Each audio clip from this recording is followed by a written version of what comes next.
परम प्रेममय श्री श्री ठाकुर अनुकूल चंद्रंक श्रीमुख निसृत पवित्र नारी नीति ग्रंथ पाठ मोर कथा गुड़िक जे तुम केवल कथा और चिंतार खोराक मात्र हुए करवा बा आचरणर भितर दे सेगुड़िक जदि वास्तव में फुटे तोली न पार तेबे पाइबा जे तुम तम साच्छन्न रही ता किंतु अति निश्चय तुमर मु नारी नीति नम्यतार विपर्यय स्त्री चरित्र सहजनम्य तेणु निर्विचार पुरुष चर्यारे सहजरे ही आनंद और रंजित हो उठे।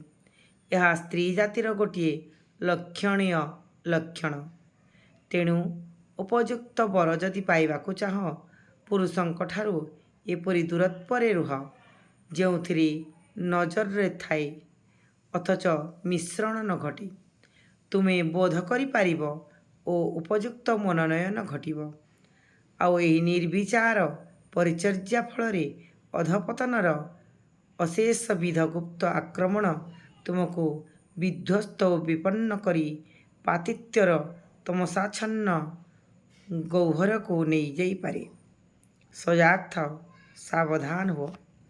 वाणी संख्या 64। जय गुरु जय गुरु।